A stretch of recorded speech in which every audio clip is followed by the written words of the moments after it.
Olá, senhores. Bem-vindo ao estudo dos meios alternativos de solução de conflitos. A proposta é, pelo menos, entendermos o que são esses meios alternativos de solução de conflitos. O nome da disciplina que foi dada são Formas Alternativas de Solução de Conflitos. O MASC são os meios alternativos de solução de conflitos. Hoje, a nomenclatura que a gente entende mais correta não é nem MASC, nem MESC, que são meios extrajudiciais de solução de conflitos, uma vez que alguns deles antecedem o próprio Poder Judiciário. A gente utiliza as formas adequadas de solução de conflitos, ou os meios adequados de solução de conflitos. Por quê? Porque tem conflito que vai ser melhor solucionado pela arbitragem, ou pela conciliação, ou pela mediação. Então, eles não são alternativos nem entre si. Você tem que verificar a modalidade de conflito que existe e qual seria o meio ou método ou forma mais adequada àquela solução de conflitos. Isso daí vem num crescendo muito grande no Brasil e no mundo, onde você encontra um poder judiciário já carente de energia para dar vazão a tantas demandas. Nem poderia ser de outra forma. Depois vou passar um vídeo para os senhores, em que os senhores vão aprender um pouco sobre a origem desses métodos adequados de solução de conflitos.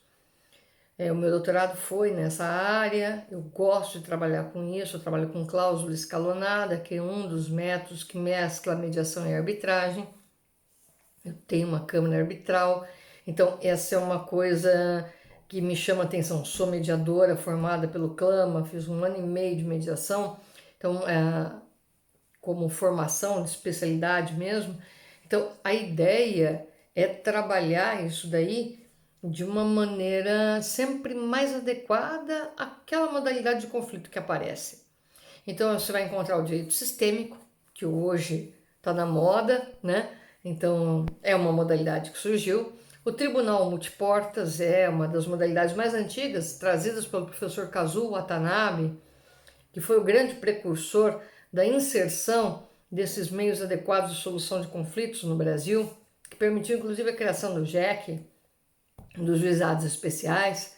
Então você tem aí, ao lado da conciliação, o aparecimento de uma série outra de metodologias. Eu sei que aqui nós ficaríamos adstritos àquilo que é normativo, ou seja, mediação e arbitragem.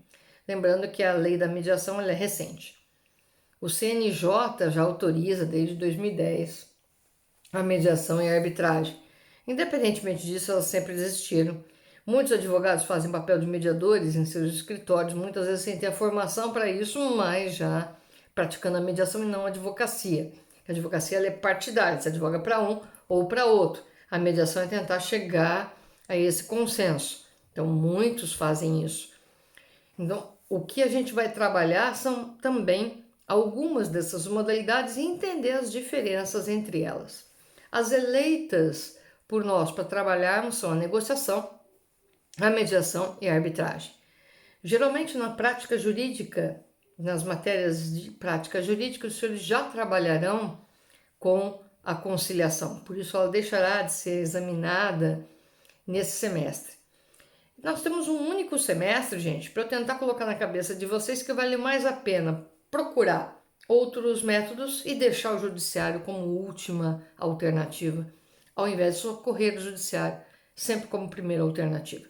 O judiciário deveria ser deixado por última alternativa. Não deu nada certo. Pode judicializar a questão. É uma possibilidade, né? Ah, professora, mas aí a gente não vai ganhar nada. Honorários você cobra pela sua prestação de serviço. E veja, aqui a gente está falando em conflito, não necessariamente em lide. Não é necessário que eu tenha uma lide constituída para que eu solucione um conflito. Duas pessoas bateram o carro. Você tem um conflito. Você pode solucionar isso por um negociador, um mediador, sem ter que entrar no juízo. O brasileiro ele gosta da autotutela, né? As pessoas vão lá e resolvem. Eu costumo dizer que conflito envolvendo trânsito resolve na hora.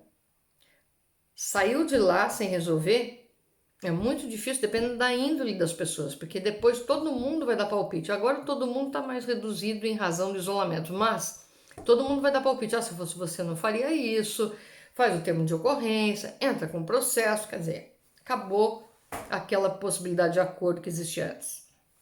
Então o que a gente vai trabalhar nas formas alternativas de solução de conflitos é exatamente a negociação, ou seja, você negociar, geralmente a negociação ela tem um caráter patrimonial, né? E é muito feita entre empresas. Você contrata um negociador de um lado e um negociador do outro. Para representar uma empresa, um negociador X, para representar outra empresa, um negociador Y. E eles que conversem. Por quem? Porque eles têm treino para isso. Você não tem. Negociação não é feira, gente. É o quanto você está disposto a dar. 50. Ah, não, 50 não aceito. 40, 45. Não é feira. Negociação tem técnica. Hoje você tem cursos de técnicas de negociação. Então não é uma coisa banal. A gente tem que fazer com um pouco mais de critério, um pouco mais de cuidado. Algumas técnicas de negociação vocês vão aprender comigo. Que é para fazer isso daí de uma maneira profissional, né? É que o tempo é exíguo para a gente ver tudo. Mas algumas técnicas de negociação vocês vão ver assim, para a gente aprender e não fazer besteira. A negociação é muito importante. Muitas coisas não são judicializadas porque elas são negociadas. Mas uma boa negociação não significa prazo curto, nem prazo muito longo. Toda negociação tem que ter um termo. Você não pode deixar para negociar de infinito, porque senão alguém está sendo enganado. E o negociador vai ficar mal na história. Então você tem que colocar um prazo nisso, isso é muito importante. A mediação é diferente, lá você vai para resolver o conflito. O mediador é alguém escolhido pelas duas partes para resolver o conflito. Ele não tem afinidade nem com uma nem com outra e ele vai tentar resolver aquele conflito. A mediação ela tem uma característica de conflitos continuativos. Quando o conflito é continuativo, é melhor mediar. Por quê, hein? Porque se você não resolver de comum acordo, aquilo lá vai só não crescendo. É assim no direito de família, é assim no direito de vizinhança. Então, são relações continuativas? Sim, é melhor você resolver. Eu trabalho com empresa familiar. Você quer coisa mais continuativa? A pessoa sai da empresa, está na família, sai da família, está na empresa. Se eu não resolver o conflito ali, explode um ou outro, ou os dois. A melhor forma de resolver, vamos colocar um advogado. Não, aí você acaba com os dois, né? Vamos mediar. Quem sabe na mediação a gente chega num consenso possível para que eles consigam dialogar melhor. E eu tenho que resolver o conflito. É essa a proposta. Então a mediação ela vai até além do escopo de uma ação judicial. O escopo da ação judicial é resolver a lide, aquilo que você trouxe de problema, é resolver o processo. O processo está ganho por A, foi perdido por B. Perfeito, resolveu o processo. O conflito pode continuar. Eu costumo dizer, eu sou familiarista, gosto muito de trabalhar na área, óbvio, né, senão não seria familiarista. Eu costumo dizer que no direito de família, se você não mediar, você volta em mais 15 ações. Né? Porque mudança de guarda, não gostei, não vou pagar alimentos, revisional de alimentos, acho que está havendo alienação parental, quer dizer, você não resolveu o conflito. Naquele divórcio, alguém se acha casado ainda. Você fez divórcio no papel, você não fez o divórcio de fato. Um deles está casado, está se achando um dia de controlar o outro, quer usar filho como bala de canhão, está sempre provocando, se miscuindo na vida do outro, né? Incluindo-se na vida do outro de forma indevida e não solicitada. Então nós temos aí uma dificuldade um pouco maior. É para ponderar? É para ponderar isso, gente. Isso é muito sério. A pessoa não pode ficar entrando assim na vida alheia. Por isso que a mediação nessa área é muito importante. Já viu o vizinho resolver o problema? O vizinho tem que resolver o problema com o mediador. Senão vai ser uma ação atrás da outra ou coisas piores. Só vai resolver conflito de vizinhança se um mudar, como a galera costuma dizer, né? Só que isso daí é você partir para a ignorância, desculpe. Esse é o típico caso da mediação. E a arbitragem? A arbitragem é uma opção no Poder Judiciário. O Poder Judiciário é a tutela estatal deixada a critério de todos. Uma garantia constitucional, inclusive, para dizer a justiça. Mas você pode preferir o direito privado. Cuidando disso, a chamada justiça privada, que é dada pela arbitragem, onde aí a pessoa vai definir o conflito. Também de natureza comercial, patrimonial, não de natureza familiar. Né? Só quem vai poder decidir questão familiar, questão envolvendo menor, são os juízes togados. Não são esses meios alternativos ou adequados, como eu prefiro, de solução de conflitos. Né? Então, isso só para deixar pelo menos estabelecida aí a diferenciação. Na negociação, 2 negociadores vão lá, cada um representando uma das partes, e tentam chegar ali no melhor acordo possível e que satisfaça essas 2 partes. Essa que é a tônica. Na mediação você tem um conflito, você quer resolver o conflito, porque senão as coisas vão piorar. A mediação talvez seja mais demorada, embora também tenha prazo para terminar, ela é a mais demorada, e é a que foge um pouco do espírito combativo do pessoal que faz o curso de Direito. Né? E a arbitragem, que aí também é a definição da lei de mais uma justiça privada e especializada. Então, para você ser árbitro, não basta querer ser árbitro. Ah, eu quero ser árbitro. Tá bom, a sua especialidade é qual? Não, qualquer coisa. Qualquer coisa você não vai ser árbitro de nada. Ninguém vai confiar em você. A primeira coisa, você tem que ter expertise. A sua expertise em que área? A sua especialidade em que área? Tem gente que ganha muito bem como árbitro. Faz ótimas arbitragens. Tem gente que patina. Patinou, meu amigo, você vai ser árbitro uma vez só, ninguém mais te chama. Ah, professor, a arbitragem é cara.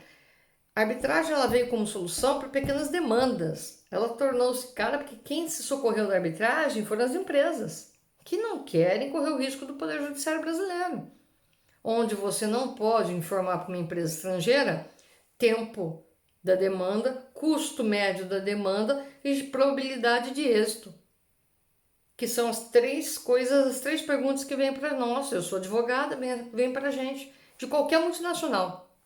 Tempo médio da demanda, perspectiva de ganho, em percentual, custo. Eu tenho que apresentar para eles. Eu vou apresentar o quê? Espero que, rezo para, talvez seja. Não posso, gente. Então as empresas elas fogem do Poder Judiciário, inclusive as empresas públicas. Elas fogem do Poder Judiciário. Ou vocês já viram a Embraer no Poder Judiciário? Só na Justiça do Trabalho. O resto é arbitragem. Foge do Poder Judiciário. Vai para quem tem expertise e já pode resolver isso o mais rápido possível. Por que para a empresa é importante o mais rápido possível? Porque ela já põe no orçamento a possibilidade de perda e isso é provisionado. Não vai acontecer daqui 20 anos podendo levar a bancarrota a empresa, quebrar a empresa. Então eles preferem ter um controle melhor disso daí. Por isso que a arbitragem é dada como opção. Então nós temos aí câmaras de mediação, arbitragem.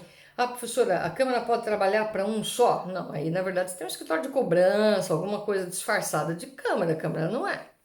Você não tem um cliente único. Isso não existe, não é câmara. Desculpa.